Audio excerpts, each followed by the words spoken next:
So, recently I decided to bunker down in the chicken farm next to Echo Creek in order to, both have my food and water needs met off the bat while also having the ability to build all the new crafting stations and really begin to dive into, the new stuff that Build 42 has to offer beyond just the new locations, which are very cool, but I'm interested in the mechanical stuff.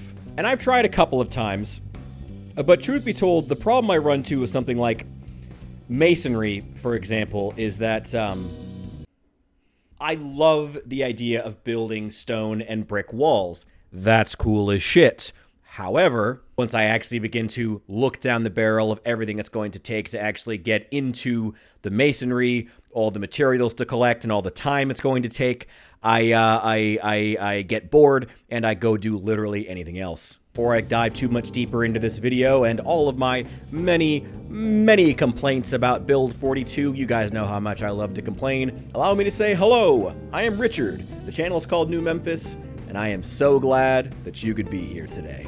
So all the problems with the building really hit me when I was attempting to build the tanning rack after I was trying to find something to do with all of the deer hides I had after running over an entire family of whitetails with my Jeep.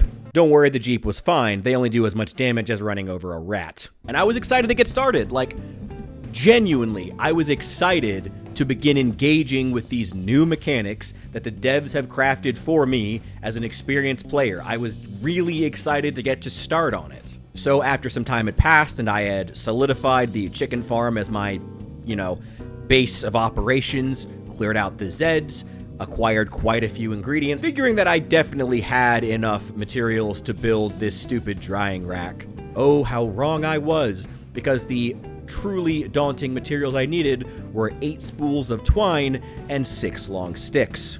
And while that may sound like a simple order, if you're expecting the average hardware store in Project Zomboid to have more than 2 spools of twine in it, clearly you just don't understand realism. But it was those damn sticks that really got to me, because they have to be long sticks, which are not the same as long handles, which are not the same as large branches, and are definitely not the same as wooden rods. Nor was I able to find what I needed within the nearby forest. I was able to find twigs, saplings, and branches, but none of those can be used as long sticks. And therefore, attempting to use them to build my drying rack would just be absolutely ridiculous. Again, thanks to realism. I guess the twine was a little bit easier to collect, though I was a bit frustrated. I couldn't use, the rope, duct tape, glue, nails, or screws, or, just throw the stupid deer hide over the fucking clothesline in the backyard. I swear there was a point to this at some point. So my thesis here is that I think the indie stone may have missed the forest for the trees.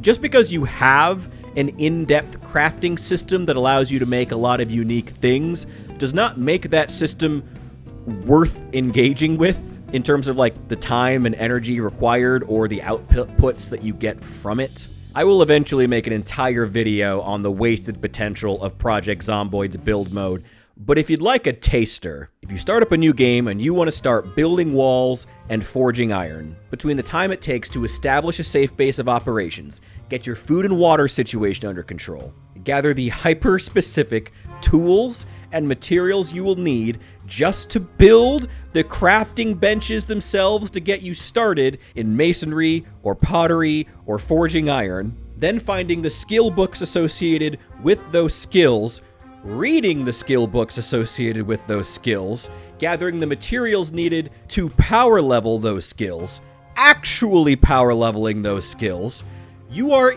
easily, and especially considering that through all of that, you're also going to be taking care of your actual needs, food, water, safety, all of those good things.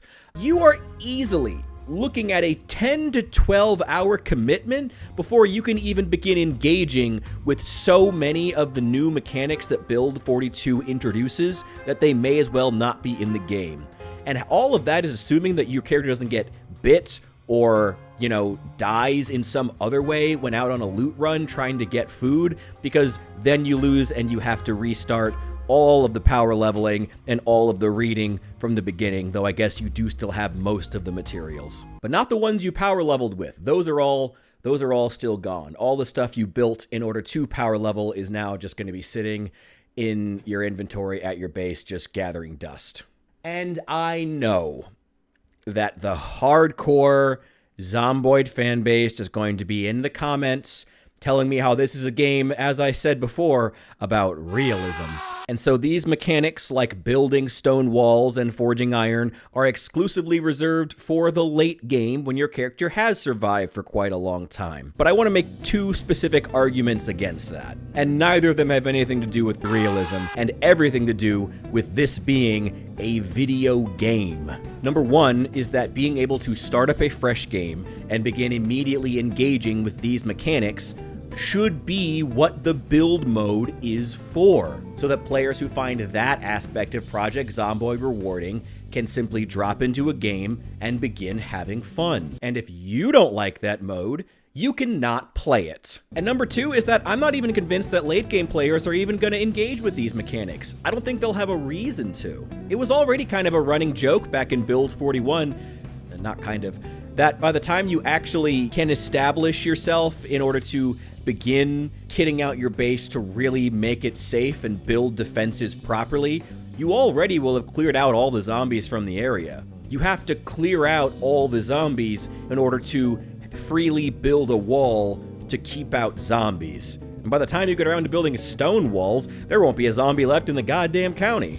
In my last Project Zomboid video, I feel like I spent an inordinate amount of time shitting all over Hinterland and the Long Dark, so I want to specifically take an opportunity here to give praise to that game, because they actually nailed this in one aspect, at least with like animal stuff. When they introduced the animal skin objects, the moose hide satchel, the wolf skin coat, bear skin coat, rabbit skin mittens and hats, they understood what I'm trying to explain right now.